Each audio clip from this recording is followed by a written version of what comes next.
Your Excellency Abdullah Shahid, President of the 76th United Nations General Assembly, Your Excellency Secretary General Antonio Guterres, Your Excellency President Moon Jae-in, and distinguished leaders from around the world, it is an honor to be here today, where BTS appointed as special presidential envoys of the Republic of Korea. We're here today to share the stories of our future generation. Before we came here, we asked the young people in their teens and 20s around the world about their past 2 years and about the world they find themselves in today.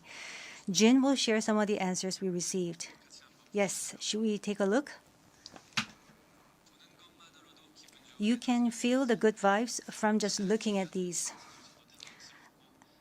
There were times during the past 2 years when I too felt bewildered and troubled. But still here, we have people who cry out, let's live on, let's make the best of this moment. Because we can't stand still when we are in the ideal time of our lives to take on new challenges. It wasn't as if we could blame anyone, and you must have felt the frustration. Here I'm the same as I was yesterday, but the world changed like we were transported in a flash to a parallel world. I was saddened to hear that entrance and graduation ceremonies had to be canceled.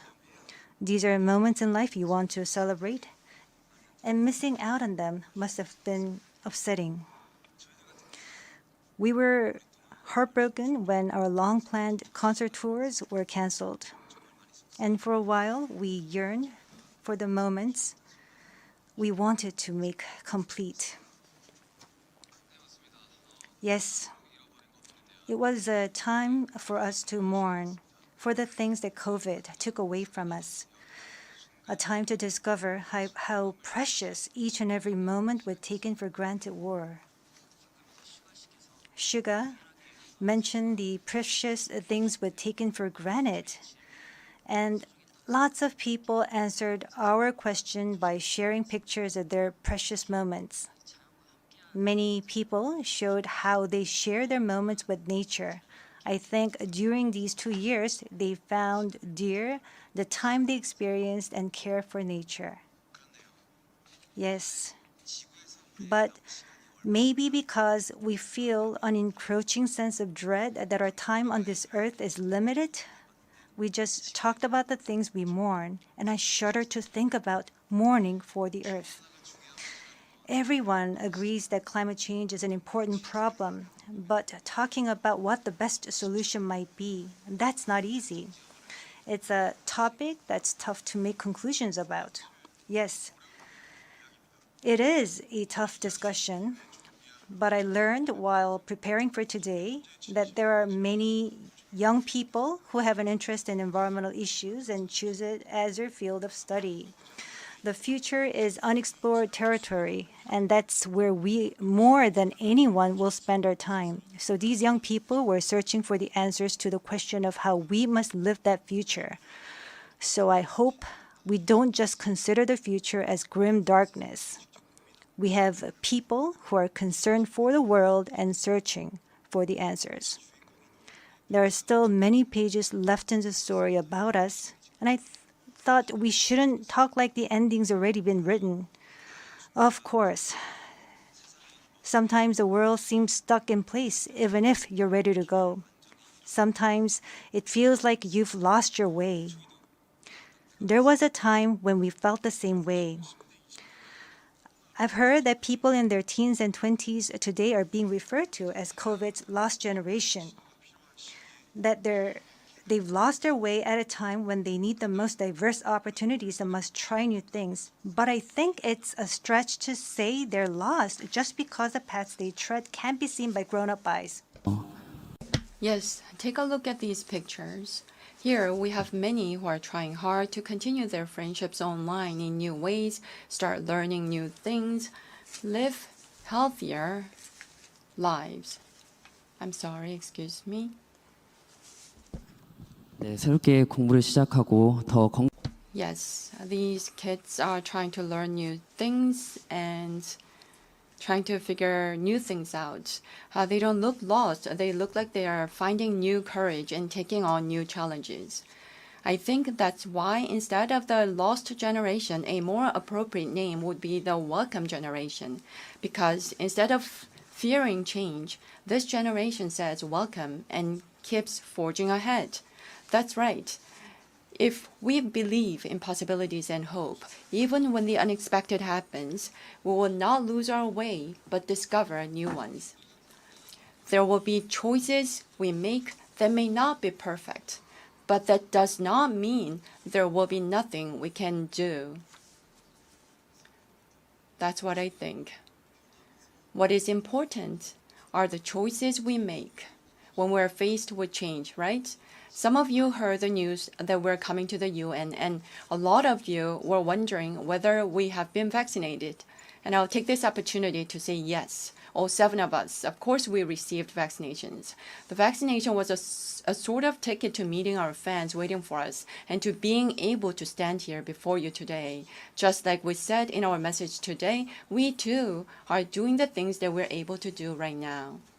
Like the vaccinations, efforts are continuously underway to keep this new reality going forward. And I think the day we can meet again face to face is not far away. Until then, I hope we can fill each of our days to the brim with positive energy.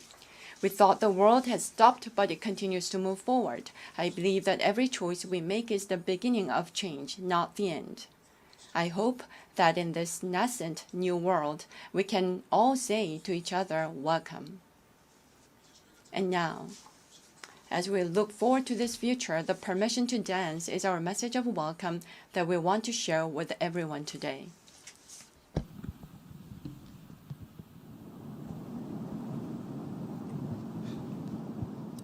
It's a thought of being you when your heart's just like a drum, beating louder with no way to guard it. When it all seems like it's wrong, say along to Elton John, to that feeling we're just getting started. And when the nights get colder and the rhythms got you falling behind, Just dream about that moment when you look yourself right in the eye. Did you say I wanna dance? The music's got me going and nothing that can stop how we move. Yeah, let's make a place to live just like a golden and rolling like a dancing force. we don't need to worry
What if we could take the wisdom and experience of established leaders and combine it with the talents and the innovation of youth?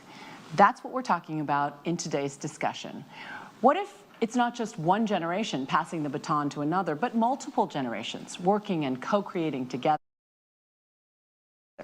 Well, we're being joined today by two intergenerational leaders who are doing just that. Each is using the SDG goals as a guide to focus their work and concentrate on creating together. We have legendary stateswoman, elder, and SDG advocate Gracia Michel, who's championed education as a pathway for peace and prosperity for all, especially young women. We're also being joined by STEM activist and SDG advocate Valentina Muñez Ravanal, who at 19 years old